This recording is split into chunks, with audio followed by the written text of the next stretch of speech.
정의를 보도록 하겠습니다. 24페이지 법제 2조 용어의 정의. 용어의 정의란 말은 뜻을 바로 세운다는 뜻이죠. 그래서 6가지 용어의 정의가 2조에 내려져 있는데 이건 그대로 모두 암기를 하셔야 됩니다. 자, 그래서 이 용어의 정의는 매회 출제하고 있습니다. 그러니까 내용을 정확하게 이해해 두시고요. 이 부분은 조금 좀 어렵습니다. 그래서 용어의 정의에 대해서 문제 유형 자체가 단순형 문제. 그래서 단순형 문제라는 것은 다음 중 용어의 정의에 관한 설명이다. 틀린 것을 골라라. 옳은 것을 골라라. 이렇게 냅니다. 그러니까 중개라 하면 중개업이라 하면 중개업자라 하면 이런 식으로. 그 다음에 또 하나는 중개를 정확하게 이해하고 있느냐 또는 중개업에 해당하느냐 안 하느냐 이걸 이해하고 있느냐를 문제를 묻고 있어요. 작년에 이 두 문제를 다 냈습니다. 이게. 자, 그래서 일단 그 용어의 정의로 첫 번째 용어의 정의가 중개가 나와 있거든요. 그래서 이것은 조문을 보지 않고 바로 본문을 보겠습니다. 본문 24페이지 그 중개 1번 중개의 정의 그래가지고 중개라 함은 이렇게 돼 있죠. 자, 제가 읽어보겠습니다. 중개라 함은 제3조의 규정에 의한 중개산물 즉 법정 중개대상물에 대하여 여기서 끊으세요.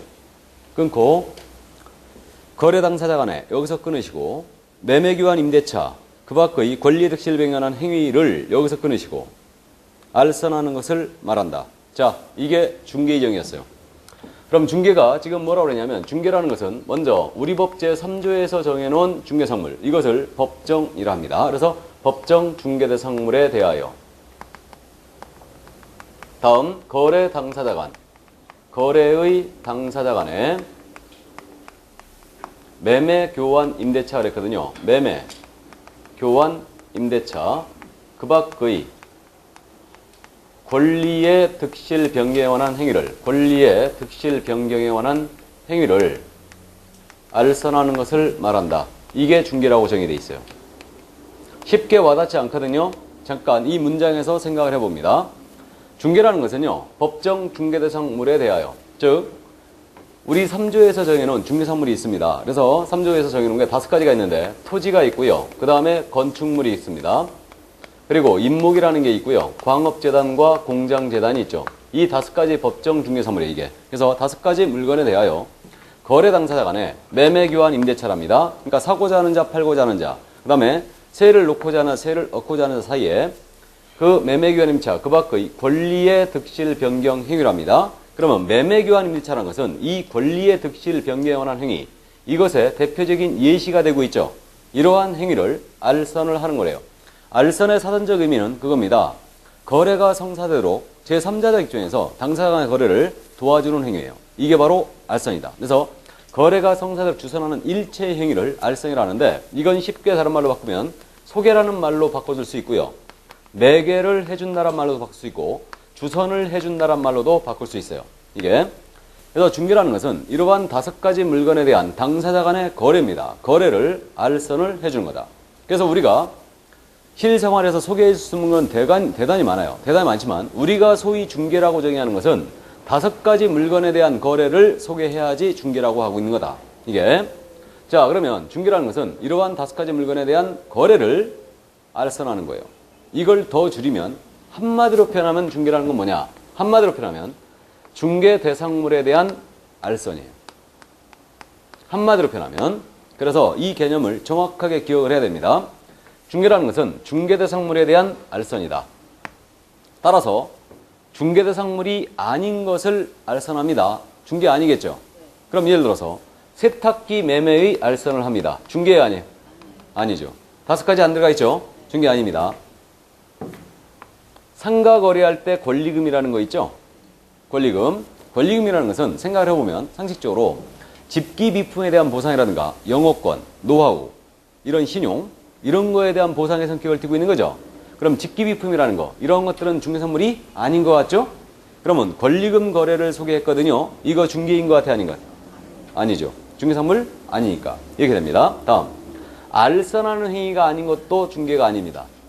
알선이라는 것은 3자적 입장에서 당사자 간의 거래를 도와주는 거예요. 이게 알선이거든요. 그러면 이제 여기서 알선하는 게 아닌 것도 중개 아니에요. 분양을 대행해 주거든요. 주택이나 상가에 대해서 이러한 행위는 알선하는 행위가 아니에요. 예를 들어서 이게 상가인데요. 이 상가를 A건설사가 건축을 했어요. A건설사가 이것을 분양을 직접 할 수도 있거든요. 근데 전문 집단인 중개업자가 있더라 이거예요. 그래서 중개업자에게 분양을 해달라고 맡깁니다. 그럼 중개업자가 이 상가에 대하여 A를 대신하여 갑을병정, 무기경신 이들에게 모두 분양을 해주는 거죠. 그러면 이것은 이 중개업자가 제3자적 입장에서 당사자 간의 거래를 도와주는 게 아니에요. 이 건설사 입장에서 직접 분양을 대신하고 있을 뿐입니다. 이게 그러면 분양 대행은 알선이다 아니다? 아니다. 아닙니다. 다음 컨설팅이라는 게 있죠. 컨설팅이 과연 알선이냐? 이 문제가 있어요. 그럼 컨설팅이라는 것은 대표적으로 이런 겁니다. 예를 들어서 이 토지를 갑이 소유하고 있는데 이 갑이 토지를 팔려고 합니다. 해서 이게 지목이 임야였거든요. 산. 임야였는데 이것을 팔려고 해요. 그래서 중개업소에 와서 그러는 겁니다. 내가 이 산을 팔려고 그러는데 가장 수익을 극대화할 수 있는 방안이 무엇이냐라고 자문을 구합니다. 해서 이 중개업자가 현재 이거 임야로 돼 있으니까 이 지목을 바꿔라. 이거를 해서 대지로 바꿔라. 이걸 바꾼 다음에 하나하나 쪼개라. 이렇게 쪼개가지고 200평 내에 300평으로 하나하나 쪼개서 팔면 수익이 훨씬 극대화될 것이다. 라고 조언을 해준 거예요. 그러면 이러한 컨설팅이라는 행위는 이 갑의 입장에서 조언을 하고 있을 뿐이지 당사자 간의 거래를 제3자적 입장에서 도와주는 게 아니죠. 그럼 컨설팅은 결론적으로 알선하는 행위가 아니에요. 아닙니다. 그럼 결론. 권리금 거래 소개했어요. 중개 아니에요? 아니에요. 분양대행이나 컨설팅을 해줬습니다. 중개? 아니에요. 그래서 중개대상물에 대한 알선하는 게 바로 중개다. 이것을 명심을 해두셔야 돼요. 이거를. 그래서 이게 바로 이제 중개였고요. 그러면 이제 이걸 고스란히 우리는 암기해야 되거든요. 그래서 이걸 잠깐 그림을 그려보면 이 아파트를요, 갑이 소유하고 있는데 이것을 을과 거래를 하신답니다. 이 거래를 A란 자가 소개하고 있죠. 이게 중개 기본 그림이죠.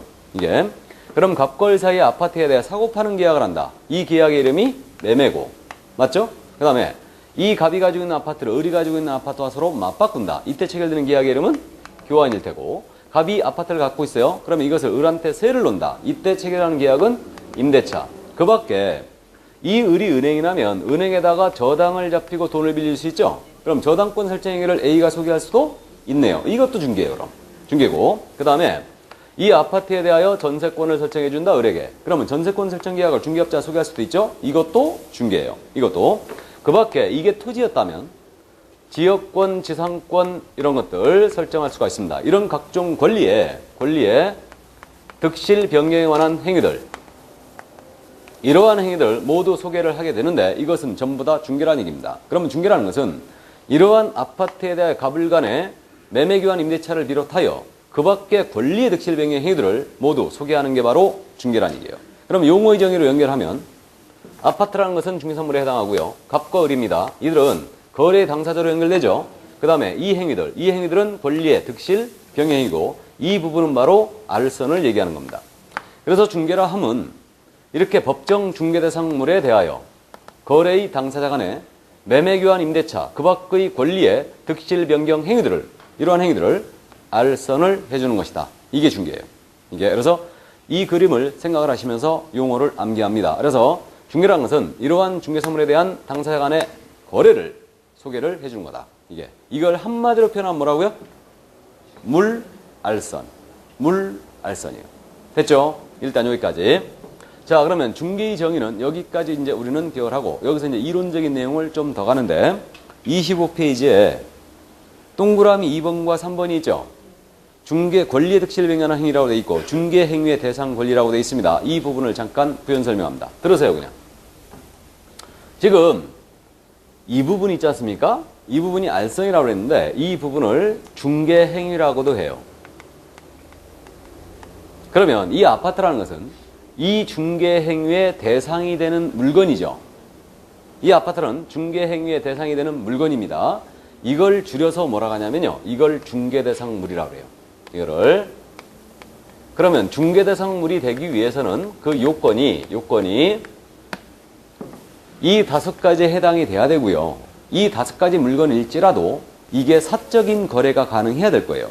그래서 중개대상물이 되기 위해서는요. 사적 거래가 가능한 물건이어야 돼요. 예를 들어서 우리 남대문이 올해 오픈이 된다면서 이제 다 지어졌다면서요.